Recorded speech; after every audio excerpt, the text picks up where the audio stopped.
नमस्कार दोस्तों, मेरे चैनल में आपका स्वागत है। आज हम वैशाख मास के चौथे अध्याय का श्रवण करेंगे। चलो शुरू करते हैं। चौथा अध्याय। नारद जी बोले, हे राजन, जैसे रसों में दूध, दूध से दही और दही से घृत उत्तम है, ऐसे ही मासों में कार्तिक मास, कार्तिक से माघ तथा माघ से वैशाख मास अधिक है। इसमें धर्म करना बरगद की बराहे की तरह बढ़ता है। मेघ की संक्रांति में मधुसूदन भगवान का ध्यान तथा प्रातःकाल स्नान कर विष्णु का पूजन करें और नीचे लिखे मंत्र से मधुसूदन भगवान की प्रार्थना करें। हे मधुसूदन देवाधिदेव, मैं वैशाख में इसकी संक्रांति भर प्रातःकाल स्नान करने की कामना करता हूँ। आप इसे निर्विघ्न पूर्ण कीजिए। फिर अर्घ्य देते हुए कहें, हे मधुसूदन, आपको अर्घ्य देता हूँ, इसे भली भांति ग्रहण कीजिए। गंगादि, नदी, तीर्थ सब जलाशय मेरे दिए हुए अर्घ्य को प्रसन्नता से ग्रहण करो और मुझ पर प्रसन्न होकर यथाचित फल दीजिए। फिर वस्त्र पहनकर आणविक कर्मों को करें। फूलों से भगवान का पूजन करें। विष्णु भगवान की वैशाख मास संबंधी कथा सुनने से वह कोटि जन्म के संचित पापों से छुटकर मोक्ष पाता है। पृथ्वी, स्वर्ग और पाताल कहीं भी दुख नहीं होता, कभी गर्भ में नहीं आता और न कभी माता का दूध पीता है। वैशाख मास में जो तेल मलना, दिन में सोना, कांसे के बर्तन में भोजन, खाट पर सोना, घर में स्नान, निषिद्ध भोजन, दोबारा भोजन, रात्रि काल में भोजन करता है और उत्तम उत्तम तथा नहीं सुनता, कथा नहीं सुनता, न किसी तीर्थ में जाकर स्नान करता है, न दान देता है, वह नरक में जाता है और चांडाल योनि को प्राप्त होता है। उसे कुत्ते की योनि 100 वर्ष तक प्राप्त होती है। फिर गधे व खच्चर की योनि प्राप्त कर नरकगामी होता है। 1000 ब्राह्मणों की हत्या का पाप किसी तरह दूर हो जाता है, परंतु वैशाख मास में स्नान आदि न करने से उसका पाप कभी दूर नहीं होता। वैशाख मास में नियम पूर्वक कमल के पत्तों पर भोजन करने से सब पापों से निवृत्त होकर विष्णु लोक मिलता है।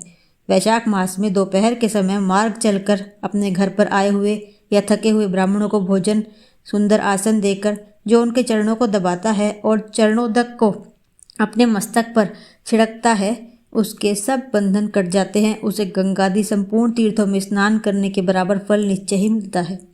वैशाख मास में अन्नदान व जलदान न करने से पाप और दुख कभी दूर नहीं होते।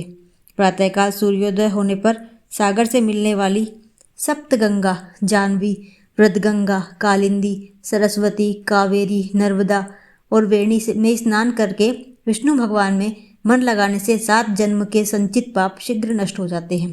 वैशाख के महीने में बावड़ी में स्नान करने या घर में अलग अप्राकृत गौ के चरण के रखने की जगह पर समान जल भरा हो तो उसमें भी स्नान करने से, हे राजन, बड़े बड़े पाप दूर हो जाते हैं। जो कोई धन संपन्न हो अथवा दरिद्री या पराधीन हो, उसे जो वस्तु मिल जाए वह ब्राह्मण को दान देना उचित है। कंदमूल, फल, शाक, नमक, गुड़, बेर, पत्र, जल और छाछ, जो वस्तु दान की जाएगी अपरिवर्तित होती जाएगी।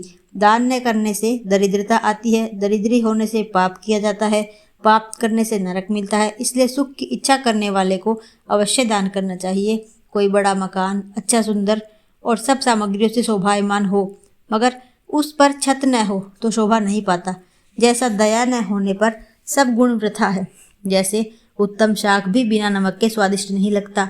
जैसे कोई कुरूपवती स्त्री श्रृंगार होने पर भी अच्छी नहीं लगती, ऐसे ही वैशाख मास में जो धर्म कर्म या स्नान आदि नहीं करता, उसका किया सब वृथा है। वैशाख मास में तीर्थ यात्रा, जप, यज्ञ, दान और होम आदि का फल भी अधिक होता है और तुरंत फल मिलता है। मधुसूदन भगवान इसके आगे देव हैं।